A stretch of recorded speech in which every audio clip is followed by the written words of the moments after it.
नमस्कार दोस्तों, मेरा नाम राहुल साहू। दोस्तों, आज की वीडियो हम लोग देखेंगे एसएपी के क्वेश्चंस एंड आंसर्स। आज की वीडियो में आप लोगों को जो मैंने कम्युनिटी ऐप पे आपसे क्वेश्चंस पूछे हैं उनके आंसर्स बताऊंगा। क्या उनके आंसर्स क्या होने चाहिए और क्या है, और आप लोगों ने उसके आंसर्स क्या दिए हैं, कितना परसेंट किसको ज़्यादा मैक्सिमम वोट किए हैं, उसके अकॉर्डिंग मैं आप लोगों के आंसर भी बताऊंगा कि आप लोगों ने सही बताएं या गलत बताएं, उनको डिटेल्स वाइज बताऊंगा। दोस्तों, स्टार्ट करने से पहले, यदि आप लोगों ने मेरा चैनल अभी तक लाइक एंड सब्सक्राइब नहीं किया है तो प्लीज़ लाइक एंड सब्सक्राइब जरूर कीजिए दोस्तों। आइए हम क्वेश्चंस पे चलते हैं जो मैंने आप लोगों से पूछे। उसके बाद कम्युनिटी ऐप पे आप पे वो से वन बाय वन उसके आंसर भी डिस्कस करूंगा। दोस्तों, first question, which record can be use for stock with batch number details in SAP. Questions में मैं आपसे पूछना चाह रहा था कि हम एसएपी में ऐसा किस रिकॉर्ड से हम स्टॉक देखें कि हमें स्टॉक के साथ साथ बैच नंबर भी हमें डिटेल से मिल जाए। तो इसका टी कोड है MB52। MB52 से हम स्टॉक सीट जनरेट कर सकते हैं और उसी की हेल्प से देख सकते हैं उसमें बैच नंबर क्या है, उसका स्टोरेज लोकेशन क्या है, और उस स्टॉक की पूरी डिटेल्स हमें MB52 टी कोड से मिल जाती है। अब देखते हैं आप लोगों ने इसका आंसर क्या दिया है। दोस्तों, 75% लोगों ने MB52 करेक्ट आंसर दिया है। 14% लोगों ने दिया है MB51। दोस्तों, MB51 क्या होता है, हमारी इन्वेंट्री का ट्रांजेक्शन दिखाता है कि हमारे क्या ट्रांजेक्शन है, purchase, sales, consumption. But MB51 में हमें स्टॉक नहीं मिल पाता, वो सिर्फ ट्रांजेक्शन बताता है। MB5B में हम ओपनिंग और क्लोजिंग चेक कर सकते हैं। इसका करेक्ट आंसर है MB52। अब आता है नेक्स्ट क्वेश्चंस पे। दोस्तों, मैंने दूसरा आपसे पूछा था, which T code can be use for check pending invoice list in SAP SD module. दोस्तों, ये बहुत इंपॉर्टेंट है। Pending invoice list SAP SD module का मतलब होता है, दोस्तों सपोज मैंने डिलीवरी बना दी बट पीजीआई नहीं करी, बट उसका स्टॉक तो ब्लॉक हो गया, बट पीजीआई नहीं करी, तो वो भी आप कैसे चेक कर सकते हैं। दोस्तों, VS05 टी कोड्स होता है हमारे sales order, pending sales order की लिस्ट के लिए। सपोज VS05 डिटेल्स दिखाएगा जिसमें आपके सेल्स ऑर्डर पेंडिंग होंगे। इनवॉइस लिस्ट पेंडिंग के ऐसी कोई टी कोड नहीं होता है दोस्तों। हम चाहे तो कस्टमाइज टी कोड इसको क्रिएट करा सकते हैं, बट इसमें कोई भी ऑलरेडी स्टैंडर्ड टी कोड नहीं दिया है जिसकी हेल्प से आप देख सके कि आपकी कितने इनवॉइसेस पेंडिंग है। फर्स्ट ऑप्शन है कि आप VA05 की हेल्प से आपके पेंडिंग सेल्स ऑर्डर की लिस्ट निकाल लें। या तो सेकंड ऑप्शन ये है कि आप CO06 की हेल्प से आप देख सकते हैं कि आपके आउटबाउंड डिलीवरी कितनी पेंडिंग है, उसके रेफरेंस से आप इनवॉइसेस चेक कर सकते हैं क्या क्या इनवॉइस नहीं बने हुए। बस इस टी कोड में एक प्रॉब्लम है। इस टी कोड में आप सिर्फ मटेरियल वाइज ही इनवॉइस देख सकते हैं, किस मटेरियल के अगेंस्ट में कितने हमारे इनवॉइसेस पेंडिंग है जिनकी डिलीवरी बन चुकी है। तो CO06 काम करता है मटेरियल वाइज के केसेस में।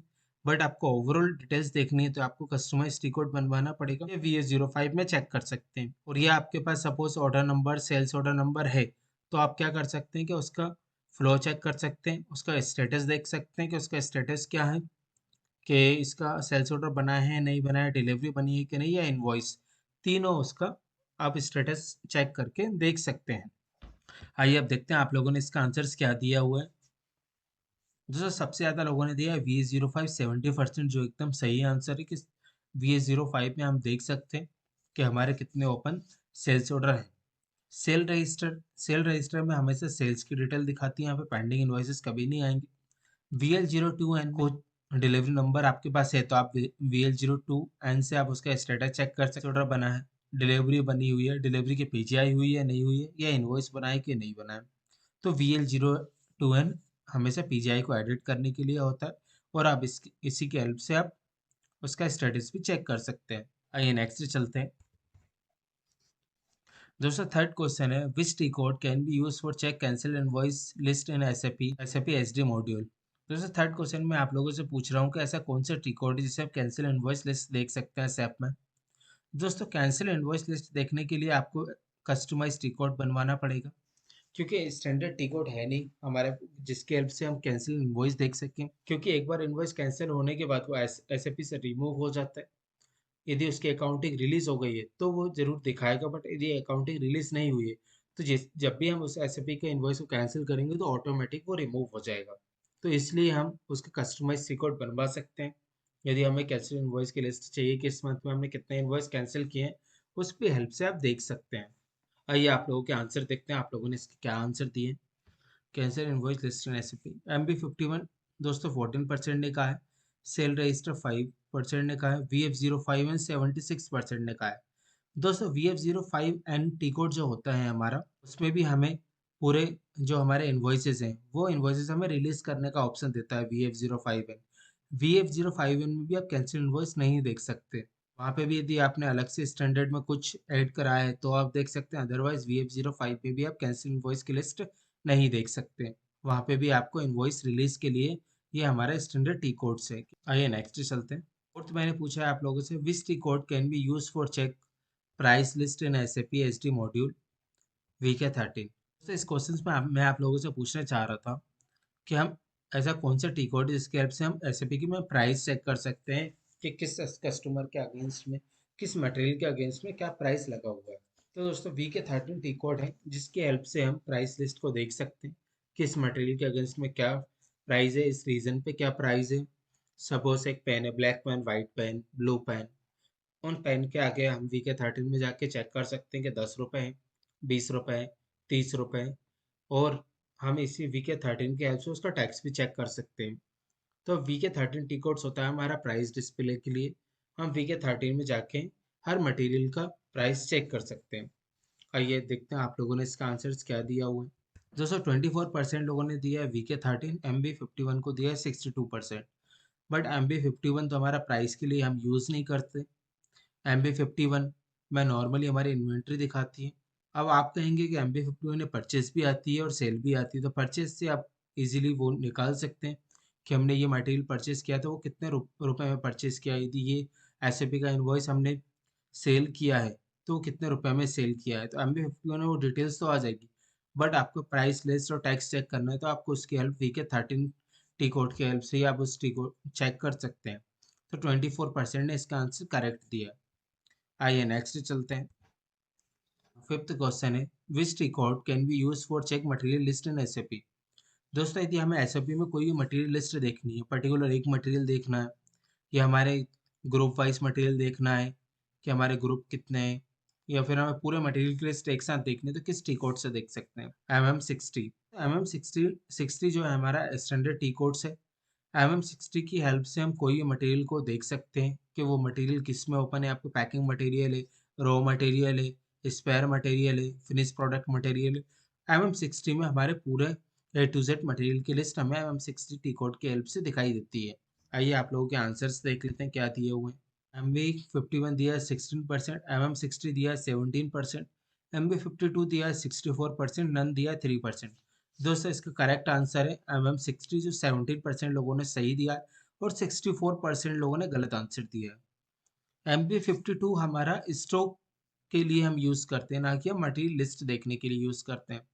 MB52 में भी हमारे पूरे मटेरियल दिखाई देंगे, बट हम standard T code MM60 use करते हैं। आप चाहें तो MB52 भी यूज़ कर सकते हैं। आपका कहना है कि हम MB52 से भी हम हर मटेरियल चेक कर सकते हैं, चाहे वो पैकिंग हो, रो हो, स्पेयर हो। तो ये भी करेक्ट है। MB52 भी हमें मटेरियल लिस्ट देता है, बट और MM60 भी देता है। तो इसका करेक्ट आंसर मेरे अकॉर्डिंग MM60। आप चाहते हैं MB52 से भी चेक कर सकते हैं। नेक्स्ट चलते हैं। दोस्तों अभी हमने देखा MM60 कि उसकी हेल्प से मटेरियल की लिस्ट देख सकते हैं। नेक्स्ट देखते हैं, can I cancel E invoice in GST portal after 24 hours. दोस्तों ये मैक्सिमम क्वेश्चंस मेरे पास आते हैं। आज मैं इसका आप लोगों को आंसर बता देता हूँ। कोई भी ई इनवॉइस को 24 घंटे के बाद कैंसिल नहीं कर सकते, क्योंकि यदि हमें इसका मैक्सिमम टाइम है विद इन 24 आवर्स। यदि हमें एक दिन में पता चल जाता है कि जो हमने इनवॉइस बनाया हुआ है, ये ई इनवॉइस बनाया हुआ है, वो गलत है, तो हम सेम टाइम में उसे कैंसिल कर सकते हैं एक दिन में। यदि मैंने आज इनवॉइस बना दिया है, इनवॉइस ही बन के वो माल डिस्पैच हो चुका है, बट मैं चाहता हूँ कि नेक्स्ट डे मैं उसको कैंसिल कर सकूँ, तो हम उस इनवॉइस को कैंसिल नहीं कर सकते। बट बेस्ट ऑप्शन है कि उसका आप क्रेडिट नोट इशू करें। यदि आप उसका क्रेडिट नोट इशू कर देंगे तो भी वो आपका पहले डेबिट फिर क्रेडिट होकर इम्पैक्ट उसका जीरो हो जाएगा। तो इसलिए आप उसको हमेशा क्रेडिट नोट यूज़ करें और क्रेडिट नोट का ई इनवॉइस भी जनरेट करें। पहले आपने नॉर्मल इनवॉइस बनाया, ई इनवॉइस बनाया, 24 आवर्स के बाद आपको पता चला यार ये इनवॉइस गलत है, तो आप क्या करें, उसका क्रेडिट नोट बनाए और क्रेडिट नोट का ई इनवॉइस बनाए, तो उसका इम्पैक्ट फिर जीरो हो जाएगा। तो हम 24 घंटे बाद ई इनवॉइस को कैंसिल नहीं कर सकते, बट उसका क्रेडिट नोट यूज़ कर सकते हैं। भाई आप लोगों ने क्या उसका आंसर दिया है, देखते हैं। दोस्तों 80% लोग कह रहे हैं यस और 20% कह रहे हैं नो, बट 20% यहाँ पे करेक्ट है, 80% लोग गलत हैं। क्योंकि जब भी हम ई इनवॉइस कैंसिल करते हैं वो विद इन 24 आवर्स में करते हैं। आफ्टर 24 आवर्स में हम इनवॉइस को कैंसिल नहीं कर सकते। आइए नेक्स्ट चलते हैं। दोस्तों नेक्स्ट क्वेश्चन है, which record can be use for check purchase order list in SAP. यदि हमें पीओ की लिस्ट देखनी है एसएपी में तो किस टी कोड से देख सकते हैं? MA2N, MA2L और MA2M, ये 3 टी कोड होते हैं जिसकी हेल्प से हम पीओ की लिस्ट देख सकते हैं। दोस्तों अब आप सोच रहे होंगे तीनों टी कोड्स में क्या डिफरेंट है, 3 टी कोड से हम कैसे चेक कर सकते हैं? तो यदि हमें मटेरियल वाइज चेक करनी है तो MA2M यूज करेंगे, वेंडर वाइज चेक करनी है तो MA2L यूज करेंगे, पीओ वाइज चेक करनी है तो MA2N यूज करेंगे। ये तीनों टी कोड्स हमें रिजल्ट सेम देंगे, बट हमें एक फैसिलिटी दे देते हैं कि हमें मटेरियल वाइज चलाना है तो क्या टी कोड यूज करें, पीओ वाइज चलाना है तो क्या टी कोड यूज करें, और वेंडर वाइज चलाना है तो क्या टी कोड यूज करें। तो इसीलिए हम 3 टी कोड की हेल्प से पीओ की लिस्ट चेक कर सकते हैं कि पीओ की लिस्ट कैसे चेक की जाती है। आइए देख लेते हैं आप लोगों ने इसका आंसर क्या दिया हुआ है। दोस्तों MA2N 75% लोगों ने करेक्ट दिया है, MA2L 8% लोगों ने भी करेक्ट दिया है, बोथ 9% लोगों ने भी करेक्ट दिया है। बट इसका आंसर है बोथ। MA2L, MA2N हम दोनों की हेल्प से पीओ की लिस्ट को चेक कर सकते हैं, जैसे मैंने अभी आप लोगों को बताया हुआ है। इसका करेक्ट आंसर है बोथ, जो 9% लोगों ने सही दिया है। आइए नेक्स्ट चलते हैं। Which T code can be use for check COGI error in SAP. दोस्तों हमें यदि एसएपी में कोगी एरर चेक करनी है तो कैसे चेक करेंगे? उसका टी कोड होता है कोगी। आप कोगी में जाके चेक कर सकते हैं कि जो भी आपके एसएपी में मटेरियल कंज्यूम नहीं हुआ है या जिनका प्रोडक्शन नहीं हुआ है, या फिर डेट एरर, या फिर ऐसी कोई भी एरर जो आपको आई है at the time of production, तो वो सभी मटेरियल आपको कोगी में दिखाई देंगे। यदि पीपी मॉड्यूल की बात करें तो कोगी बहुत इंपॉर्टेंट पार्ट होता है, क्योंकि यदि हमारे पीपी मॉड्यूल में कंजम्पशन सही नहीं हुआ है या प्रोडक्शन सही नहीं हुआ तो हम कोगी की हेल्प से उसको सही कर सकते हैं। ये देख लेते हैं आप लोगों ने इसका आंसर क्या दिया हुआ है। दोस्तों 75% लोगों ने कोगी आंसर सही दिया। QA32 भी दिया 8% लोगों ने। दोस्तों QA32 जो होता है वो हमारा क्वालिटी के लिए यूज करते हैं, कोगी हमारा कोगी एरर के लिए यूज करते हैं। MB51 13% लोगों ने दिया है, जबकि MB51 का कोगी कोगी से कोई भी लिंक नहीं है। MB51 होता है हमारा स्टॉक के लिए और कोगी होता है हमारी एरर चेक करने के लिए। तो इसका करेक्ट आंसर है बी, 75% ने जो सही आंसर दिया है। नेक्स्ट चलते हैं। दोस्तों विच movement type can be use for reverse GRN ऐसे, हमें जीआरएन रिवर्स करना है तो उसका मूवमेंट टाइप क्या होता है?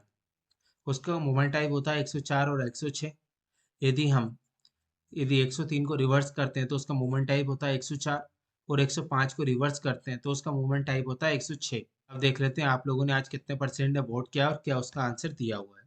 दोस्तों विच movement type can be use for reverse GRN SAP, आप लोगों ने 52% लोगों ने करेक्ट आंसर दिया है 104 और 106, और 25% लोग भी गलत दे रहे हैं 103 105। दोस्तों 103 और 105 होता है जीआरएन के लिए, 103 और 105 ओरिजिनल मूवमेंट टाइप होता है, 103 होता है हमारा गेट एंट्री और 105 हमारा होता है जीआरएन, जिससे हम इन्वेंट्री को रिसीव करते हैं एसएपी में। 103 का रिवर्सल होता है 104 और 105 का रिवर्सल होता है 106। तो इसका करेक्ट आंसर क्या है? ए, जो 52% लोग अभी करेक्ट दे रहे हैं। दोस्तों एक चीज़ और बताना चाहता हूँ कि आज ही आप लोगों ने मेरे 45 के सब्सक्राइबर कर दिए, इसके लिए बिग थैंक यू आप लोगों का। इसी तरह मैं आपसे कम्युनिटी पर क्वेश्चंस कंटिन्यू पूछता रहूंगा कि जो जो आप मुझे क्वेश्चंस दे रहे हैं उनके क्या आंसर है, क्योंकि आप लोगों को पता होना चाहिए कि यदि मैं आपसे क्वेश्चंस पूछ रहा हूँ और आप मुझे वोट कर रहे हैं तो उसका करेक्ट आंसर क्या है, और उसको डिटेल वाइज बताऊंगा कि वो आंसर क्यों गलत है और क्यों सही है। तो दोस्तों हमने क्या देखा, हमारे एससीपी के क्वेश्चंस एंड आंसर जो मैंने आप लोगों से पूछे थे, और पूरे उनको डिटेल्स वाइज आप लोगों को बताया कि उसके आंसर क्या करेक्ट होना चाहिए और क्यों होना चाहिए और उसकी मीनिंग क्या होती है। तो इसी तरह आप मेरे चैनल के साथ जुड़े रहिए। तो दोस्तों यदि आप लोगों को मेरा चैनल पसंद आया तो लाइक एंड सब्सक्राइब जरूर कीजिए। दोस्तों आज के लिए इतना ही, थैंक यू दोस्तों।